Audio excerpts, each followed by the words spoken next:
암을 완전히 퇴치하기가 어려운 현실에서 거기에 대한 위험도를 낮추는 하나의 그 전략을 소개하려고 하고 있고요. 그 중에서도 이제 항암 치료와 더불어서 암을 근본적으로 걸리지 않게 하는 예방의 중요성을 좀 청소년들한테 소개를 하려고 하고 있습니다.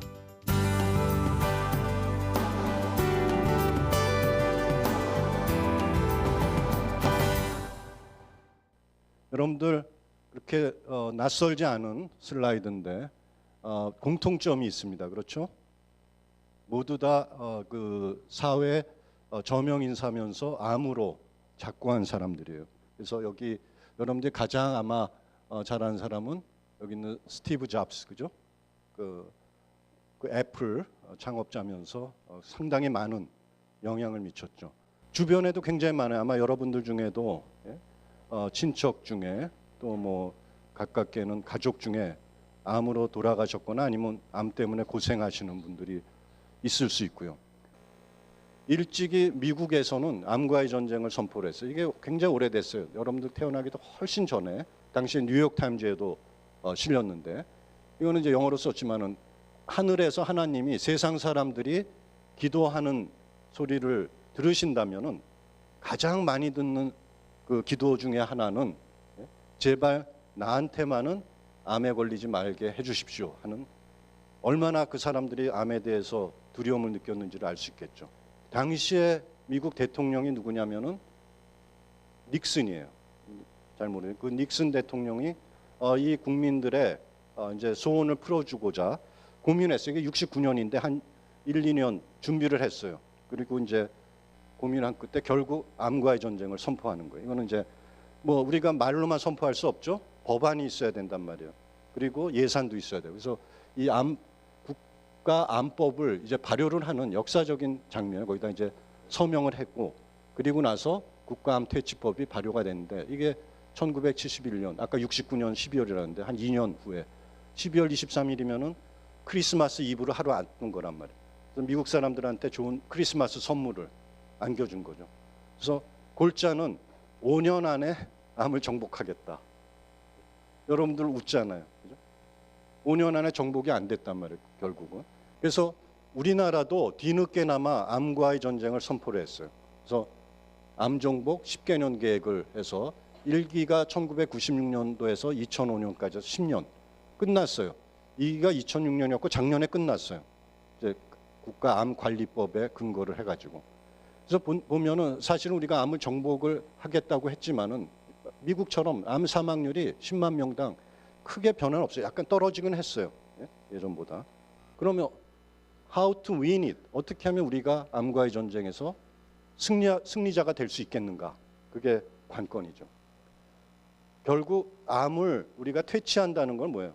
감기 걸리면 감기약 먹고 싹 나서버리는 듯이 그렇게 하면 제일 좋아요. 근데 그 큐어라는 말은 말 그대로 완치, 퇴치하는 거거든. 근데 지금 퇴치가 안 되고 있죠, 완치가. 왜 안 되느냐? 암의 특성을 보면 돼요. 여러분들 생물 시간에 배웠지만은 정상세포는 분열을 하죠. 상처가 나면은 금방 아물죠, 나중에 며칠 지나. 그 부분에서는 세포 분열이 굉장히 활발히 일어난다. 굉장히 규칙적으로 일어나요, 이해한승씨. 그런데 간혹 가다가 실수가 생길 수 있어요. 우리가 외부의 뭐 자외선에도 노출되고 환경 오염물질에 노출되다 보면은 이 정상세포 일부가 다는 아니지만은 손상을 입게 돼요. 특히 여러분들의 모든 정보를 담고 있는 DNA에 손상이 있으면 그건 큰일 나는 거예요. 그죠? 돌연변이가 돼서 결국 그게 암으로 가는 거거든요. 근데 우리는 다행스럽게도 여러분들 여름에 수영장, 해수욕장 가가지고 햇볕 쬐도 별 문제 없죠. 자외선은 피부 세포에 손상을 줄 수 있단 말이에요. 특히 DNA에. 왜? 근데 문제가 없냐? 우리 몸은 그것을 혹시 잘못되더라도 고칠 수 있는 DNA 리페어, DNA 복구하는 시스템이 작동을 하기 때문이에요. 근데 가끔가다 그것이 작동이 안 될 수도 있어요. 실수로. 또 작동을 하는데 너무 손상이 심하면은 어떻게 버텨낼 수가 없는 상황이 된다. 그러면 이제 손상 입은 세포가 생기게 되는데 얘가 똑같이 정상적으로 이렇게 분열을 똑같이 하다 보면은 문제가 많이 생기는 거지. 그러면 이제 그게 암으로 갈 수 있단 말이에요. 그런데 우리 몸에는 또 한 번 2차 그 안전장치가 있어요. 그건 뭐냐면은 이 복구가 안 되는 세포들은 미안하지만은 너는 우리 이 사회에서 없어지는 게 다른 세포들한테 이득이 되겠다 해가지고 안 됐지만 너는 좀 스스로 죽어서 없어지는 게 좋겠다. 그게 조금 전문 용어로 우리가 아포프토시스라고 해요. 우리 같이 암 연구라는 사람들이 많이 다루는 분야 중에 하나라고. 그래서 이 아포프토시스 이게 딱 제거가 되면 나머지 세포들은 행복하게 살겠지. 근데 암세포는 그게 안 되는 거야. 우선 분열을 하면서 이렇게 돌연변이를 일으키는 DNA 손상을 입은 세포들이 없어지지 않고 계속해서 증식을 하는 거예요. 분열을 하고. 그래서 처음에는 암이라는 거는 세포 하나 외부에서 들어온 게 아니야. 암세포. 우리 몸의 일부라고요. 그게 어느 순간에 잘못돼 가지고 이렇게 증식을 하는데 이 암세포가 이제 계속 증식을 2의 n승이니까 기하급수적으로 증가하는 거 아니에요. 나중에 보면 이제 처음에는 안 보이다 현미경으로만 보이다가 눈에 보일 수 있는 정도가 된다고요. 의사들이 암 환자들 이제 이때 되면은 수술해서 잘라내잖아요. 제거한단 말이에요. 이제 uncontrolled growth 비정상적으로 증식을 한다. 왜 이러냐? 이 과정에서 아까 얘기한 이 손상을 입은 DNA가 돌연변이니까 이 돌연변이가 계속해서 축적이 되는 거야. 근데 이게 오늘 하루 아침에 일어나는 게 아니라고. 암이라는 건 나이가 들수록 나중에 한 몇십 년 걸리죠. 이 사회 그 10년 이상 거치는 동안에 이 돌연변이가 여기저기서 축적이 나. 한 군데 돌연변이로 암이 생기는 경우는 극히 드물고 여기저기서 생긴다고. 그래서 결국 우리가 암을 지금 치료하는 거는 병원에서 암 환자들이 가면 이제는 이걸 수술해서 너무 늦은 거죠. 의사들이 수술해서 요 암덩어리를 잘라내고 그리고도 혹시 남아있을까 봐 방사선 치료나 항암 치료를 하죠. 그래서 이게 무기예요. 암과의 전쟁에서 지금까지 쓰고 있는. 그러니까 우리가 전쟁터에서 쓰는 무기와 똑같은 거야. 그래서 예를 들어서 화학적 요법에 쓰는 화학요법에서 항암제들이 실제로는 전쟁터에서 썼어요. 아까 내가 전쟁이라고 했는데 언제 썼느냐. 1차 세계대전 당시에 독일 군들이 독가스로 썼던 화학물질 중에 하나였다고. 근데 2차 세계대전 때 더 독성이 강력한 이 나이트로젠 머스타드라는 가스가 개발이 됐어. 그래서 이걸 이제 폭탄에 독일 군들이 해서 연합군들한테 공격을 하면서 그걸 이제 탑재를 해가지고 떨어뜨렸더니 이제 폭격을 맞은 연합군 진지에 있는 연합군들 중에 살아남은 사람들의 일부가 보니까 공교롭게도 이 림프구하고 골수에서 손상을 주로 입어. 이 림프구와 골수라는 건 여러분들 알겠지만은 우리 몸의 면역 기능에 중요한 그죠? 세포들을 만든단 말이에요. 면역계 세포들을. 근데 얘네들이 주로 손상을 입은 게 참 희한한 거죠. 그래서 미국에서 도대체 이 독일군들이 사용한 독가스의 정체가 무엇인가? 그래서 한번 연구를 하라고 예일 대학의 의과대학에 있는 양리학자들한테 그거를 맡겼어요. 그래서 그때 당시는 전쟁이기 때문에 그 기밀을 누설할 수 없었는데 전쟁이 끝나고 그 정체를 이 학자들이 밝혔는데 뭐냐? 이제 나이트로젠 가스라는 이게 화학적인 구조예요. 보면 여러분들 딱 눈에 띄죠. 여기 질소기가 있고 염소가 2개 있단 말이야. 대칭형이죠. 그래서 이제 이게 나이트로젠 머스타드인데 어쨌든 이게 그 연합군들의 골수에 또 림프구에 주로 이제 그 손상을 입힌 걸 보고 이 사람들이 발상의 전환을 한 거야. 그러니까 이건 뭐냐? 이거 백혈병 환자들한테 쓰면 되겠구나. 백혈병이라는 건 뭐예요? 그 면역 세포를 이루는 백혈구 세포들이 빠르게 증식하는 거란 말이에요. 정상 상태보다. 그러니까 그 백혈구가 빨리 증식하는 암 환자들한테 쓰면은 항암제로 그거 죽일 수 있겠구나. 그렇게 생각을 한 거예요. 그러니까 독가스를. 그래서 실제로 그거를 항암제로 개발을 했어요. 그래서 여기 보다시피 암 환자들한테 사용하는 항암제로 개발했는데 아까 내가 이게 구조가 대칭형이라고 해서 빨갛게 표시한 게 염소기인데 양쪽에 다 전기음성도 그 염소가 있기 때문에 DNA에 가서 딱 양쪽이 팔을 벌리고 이렇게 붙어버린다고 DNA가. 그러니까 이 빨갛게 표시한 것이 이제 그 나이트로젠 머스타드고 파란 거는 DNA에 있는 염기란 말이에요. DNA 양쪽에 가서 양쪽이 다 하나씩 붙고 있으니까 어떻게 돼? DNA가 필요할 때 분리가 안 되는 거야. 그러니까 암세포가 증식을 못하지. 그러니까 결국은 죽게 되는. 그게 원리예요. 간단해. 지금까지 사용하는 항암제들이 거의 다 원리가 비슷하다고. 암세포가 빨리 자라려면 DNA가 합성이 되거나 합성된 다음에 분리가 돼야 되는데 어딘가 거기서 방해를 하는 거예요. 그래서 암세포 증식을 막는데 그러면 이제 여러분들은 똑똑하니까 당장 질문이 나올 거야. 교수님 그러면은 정상세포도 DNA 가지고 있는데 정상세포도 세포 분열하는데 똑같이 항암제에 의해서 DNA가 이렇게 붙어버리면 증식 못하지 않습니까? 그렇죠? 네, 맞아. 그래요. 그렇기 때문에 정상세포도 손상을 입는 거야. 항암제 부작용이. 그럼에도 불구하고 환자들한테 이걸 써. 왜? 암세포는 정상세포보다 성질이 급하다고 빨리 자라야 되는데 이 분열을 못하면은 막 어쩔 줄을 몰라가지고 죽는다. 정상세포는 조금 참을성이 있어. 그러니까 약간 분열 더디게 해도 괜찮단 말이에요. 그래서 많은 그 항암제들이 그런 원리로 암세포의 증식에 관련한 DNA 합성이나 그 분리를 막는다고 그랬죠. 그래서 우리가 항암 치료를 받으면은 가장 먼저 나타나는 부작용이 뭐예요? 여기 멋있는 이제 배우가 실제로 항암 치료 받은 다음에 이렇게 변한다. 머리가 빠지니까 모자 쓰잖아요. 머리카락 빠지죠. 또 메스껍다고 그래. 네? 왜 그래요? 항암제 중에서도 항암제가 들어가면은 정상세포 중에서도 암세포처럼 상대적으로 빠르게 증식하는 그런 세포들이 있다고. 걔네들이 먼저 손상을 받는. 머리카락 빨리 자라잖아. 위 점막 빨리 조금 손상받아도 생선가시에 걸려도 금방 복구되잖아. 그런 세포들일수록 암세포처럼 먼저 손상을 받기 때문에 머리카락이 빠지고 속이 메스껍게 되는 구토도 하고. 그러니까 결국 지금 암과의 전쟁은 어떻게 보면 항암제가 변별력이 없는 거지. 너 죽고 나 죽자야. 어떻게 보면 암세포만을 공격을 해서 암세포를 죽여야 되는데. 그러니까 지금까지 암과의 전쟁 내가 얘기했잖아. 결국 이런 식이라고요. 적군만 우리가 섬멸하기 위해서 폭탄을 적지에 투하를 해야 되는데 투척해야 되는데 결국 그 때문에 주변에 있는 민간인들까지 다 피해를 보게 되는 거죠. 그런데 최근에 이제 암 연구를 몇십 년 동안 하면서 학자들이 이제 좀 암 정복에 희망이 보이기 시작했어요. 왜? 아까 얘기한 대로 기존의 항암제보다 훨씬 선택성 있는 암세포만 선택적으로 공격할 수 있는 그런 항암제를 개발한 거죠. 그래서 여기 보면은 이제 그 호프라는 말을 여기 희망이 보인다. 암과의 전쟁에 희망이 보인다. 스마트 드럭 굉장히 똑똑한 항암제들이 개발이 됐어요. 바로 미사일처럼 암 세포에만 가서 공격을 할 수 있는 그런 것들이 이제 개발해서 우리가 그거를 일명 표적 항암제라고 한다.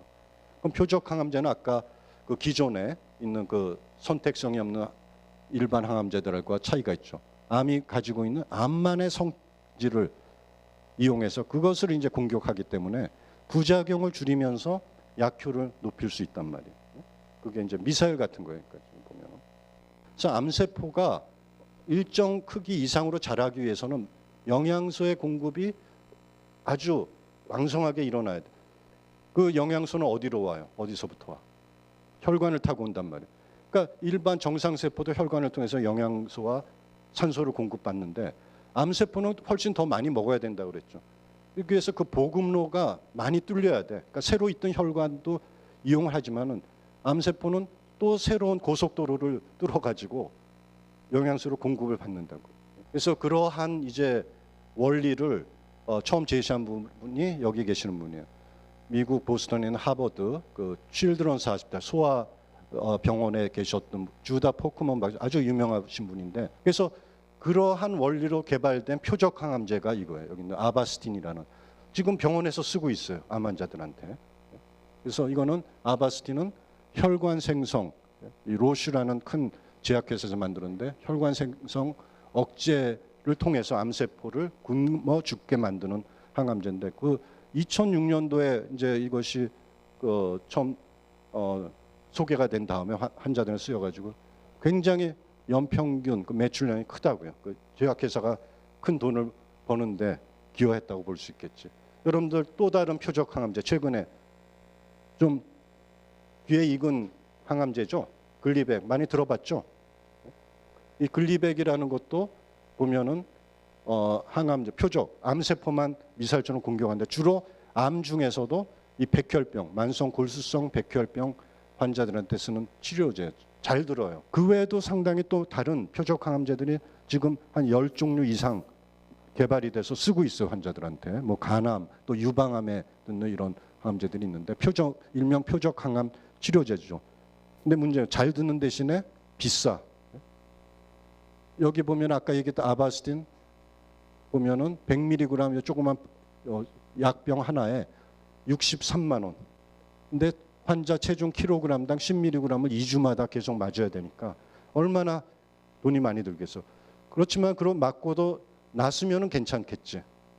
맞을만 할 거란 말이에요. 근데 그렇게 맞고 나서 얼마나 오래 사느냐. 물론 부작용은 그 전에 항암제보다는 덜하겠지만 실제로 생존 기간은 그렇게 많이 늘리질 못한다고 그래요. 이거는 내 주변에 있는 의사 선생님들을 통해서 내가 듣고 있다고.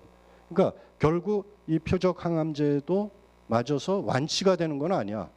조금 부작용을 줄이고 그 사이에 이제 또 회복될 수 있는 찬스는 생길 수가 있겠죠. 큰 희망을 가져도 호프를 가지고 우리가 개발했던 그런 일명 기적의 항암 치료제, 표적 항암 치료제들도 어떻게 보면은 이것이 처음 기대한 것처럼 글리백이라든지 아바스틴이라든지 이 새로운 표적 항암제들도 암을 완전히 퇴치하는 데는 아직까지는 역부족이다. 암세포도 줄기세포가 있다고 최근에 학자들이 그렇게 이제 연구 결과들을 내고 있어요. 아직까지 그 정체가 확실치는 않지만은 있다는 거는 이제 누구나 공감을 하고 있어요. 그래서 우리가 기존의 항암 치료라는 것은 이처럼 언저리에 있는 그 세포들만을 우리가 제거를 했단 말이에요. 그래서 이 어떻게 보면 암을 그 겉에 있는 것만 없애버렸는데 여러분들 이런 게임 하잖아. 딱 망치를 치면 또 톡 튀어나오지. 그 줄기세포가 또 튀어나오는 거랍니다. 그래서 결국은 이 줄기세포를 없애지 않으면은 결국 암이 또 재발하는 거예요. 그래서 이제 앞으로는 여러분들 중에 암 연구하는 사람들이 생기면 그때는 이 줄기세포를 공략하는 항암 요법이 나올 수도 있겠죠. 그래서 암은 아직 정복하지 못하고 있는데 그러면 어떻게 전략을 바꿔야 되는가? 안 되는 거 계속 붙들고 있으면은 미련한 거죠. 그러니까 우리가 암 환자들 치료하는 거 중요하죠.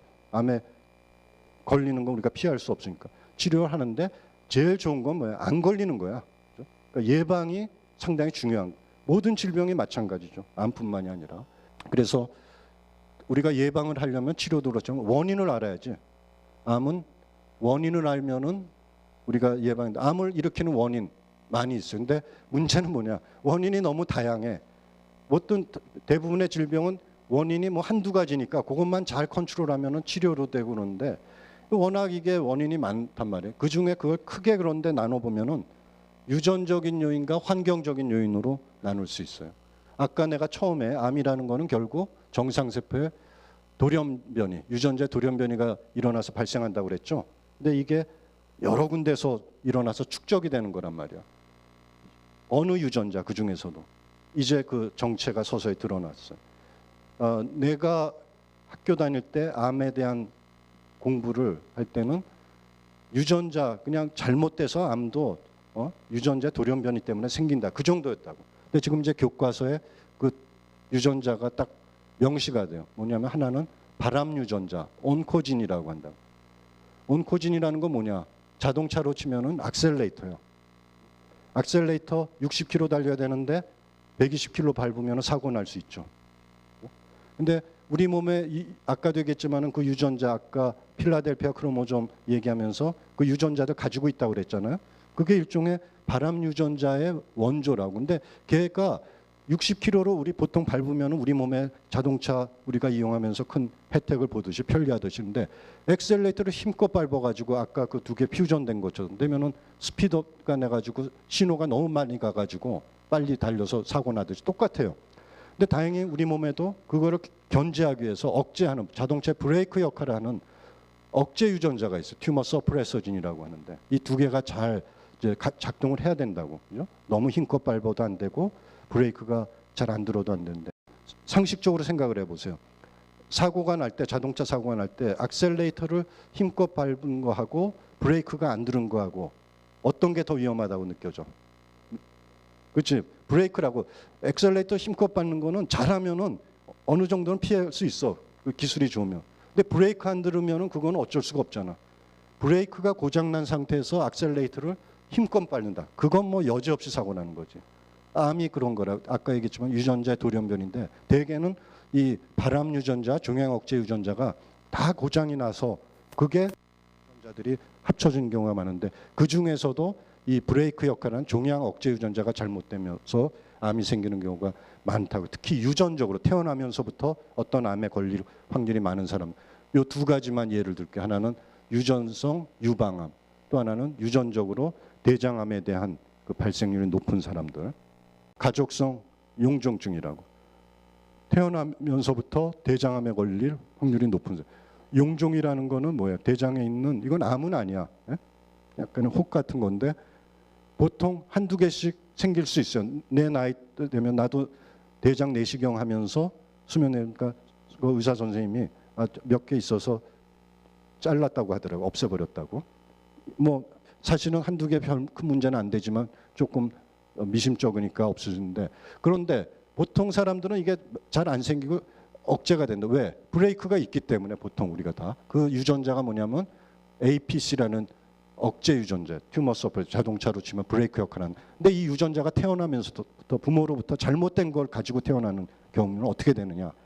나이가 50대, 60대가 아니라 이거는 10대 여중생의 경우에 실제로 병원에 왔을 때 보니까 이 대장에 이 용종이 꽉 차 있는 거야. 그럼 그 중에 몇 개는 잘못돼서 암으로 갈 수 있는, 틀림없이 확률이 높다고 볼 수 있죠. 그래서 이 브레이크가 고장나서 생기는 대표적인 예고. 유방암, 아까 또 대표적인 유전적인 질환으로 유전성 암 중에 하나인데, 이것도 마찬가지. 브레이크가 잘못된 거예요. 유방암을 막아주는 브레이크 유전자가 있는 BRCA1인데, 브라카라고 우리가 읽어요. 여기 모음을 넣어가지고 A를, 브라카 종양 억제 유전자가 잘못되면은 유방암의 확률. 외할머니가 유방암으로 돌아와서 어머니도 진단을 받고 이모도 그렇고, 그러면 나도 그런 게 아닌가, 가족성 유전을 좀 의심해 볼 수가 있겠죠. 그래서 안젤리나 졸리가 유방 절제 수술을 받았죠. 양쪽을 다 절제를 했어요. 그래서 나는 내가 괜히 암에 걸리면 내 자식들이 아직까지는 살아는 힘들 테니까 내가 암에 걸리지 않아서 잘 그 친구들 서포트를 해야겠다 해서 절제를 했단 말이에요. 그게 한 2, 3년쯤 됐을 거야. 그런데 얼마 전에, 그러니까 작년이에요. 작년 한 1년 조금 더 지났는데, 이 안젤리나 졸리가 유방 절제 수술을 한 다음에 1년 조금 지났는데 또 난소도 수술로 제거를 했어. 왜? 그것은 아까 얘기한 그 브라카라는 억제 유전자가 유방암뿐만이 아니라 난소암도 억제를 하는데, 그게 잘못되면은 유방암에 걸릴 확률도 높아지고 난소암에 걸릴 확률도 높아. 그런데 그게 돌연변이 일으켰다고 돼 있다고 다 유방암에 걸리는 건 아니거든. 근데 안젤리나 졸리는 자기가 사전에 그런 가능성에 차단을 해버린다고 자기가 결단을 내린 거죠, 그냥. 그래서 여기 보면 유방암 유전자, 아까 브라카 유전자니 겁난다고 유방 절제를 서두르지 말라고 그랬어. 왜? 병원에 오는 유방암 환자들 보면 여기 핑크빛으로 한 거는 대부분은 환경적인 기타 요인이고, 요 연두색으로 한 게 아까 안젤리나 졸리처럼 유전자가 당초에 잘못돼서 문제가 되는 케이스라고요. 그러니까 대부분은 환경적인 요인이라고요. 그래서 실제 암은, 유방암뿐만 아니라 대부분의 암은 아까 유전적으로 한 거 아주 극히 일부예요. 태어나면서부터 그 돌연변이가. 대부분의 암은 환경적인 요인이라고. 우리 라이프 스타일, 뭐 흡연도 일종의 라이프 스타일 중에 하나일 수 있는데, 이것을 우리가 특히 이제 그 중에서도 가장 큰 것이 뭐예요? 음식이란 말이에요. 음식과 암과의 연관성. 그러니까 음식이 전체 암의 한 사망률 한 3분의 1을 차지한다고 그렇게 알려져 있다고. 근데 왜 그러면 고기를 먹으면 대장암 발생 높아지냐? 우리가 고기 날것으로, 물론 가끔 그 육회도 있지만 대부분은 이렇게 구워서 먹는다고요. 그럼 이렇게 열을 가다 보면은 고기를 구성하는 단백질을 구성하는 아미노산들이 열 변성해서 새로운 화학 물질을 만드는데, 얘네들 상당수가 발암 물질이라는 게 밝혀졌죠. 근데 우리나라 사람들은 고기 먹을 때 고기만 잘 안 먹는다고. 스테이크 되게 이렇게 상추 같은 데 싸서 먹죠. 근데 그게 굉장히 좋은 식습관 중에 하나래. 왜? 이 연구 결과에 보면은 스테이크만 먹었을 때 암 물질이 나오지만은 이처럼 양배추나 채소와 같이 먹으면은 그거를 중화를 시켜, 발암 물질의 그 활성이나 아니면 그것을 해독화시켜서. 결국 음식이라는 거는 고기처럼 암 발생을 높이는 것도 있는가 하면은 반대로 그것을 막아주는 것도 있죠. 그래서 인도 사람과 미국 사람들 간에 이 몇 가지 암의 발생률을 비교해 보면, 특히 대장암 같은 경우 보면은 인도 사람들이 미국 사람들보다 대장암 발생률이 한 10배 정도. 지금은 인도도 많이 올라갔다 오지만 내려간 걸 알 수 있고, 그것이 왜? 라이프 스타일, 결국 음식.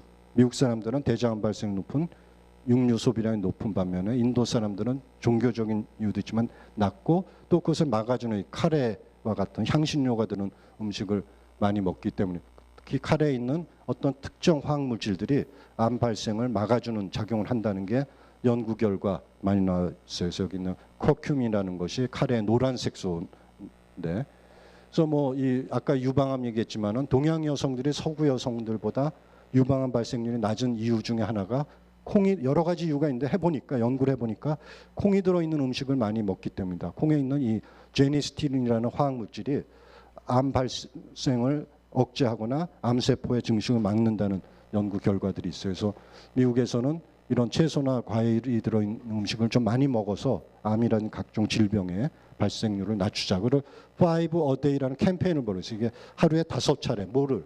과일이나 채소를. 그래서 우리나라에서도 지금 암 예방 그 수칙을 만들어 가지고 암 예방의 날도 있어요. 4월 달에. 그래서 그걸 통해서 많은 캠페인을 하고 있기 때문에 여러분들이 많은 관심을 가져주기 바랍니다. 그럼 오늘 강연은 이것으로 마치기로 하겠습니다. 네, 감사합니다.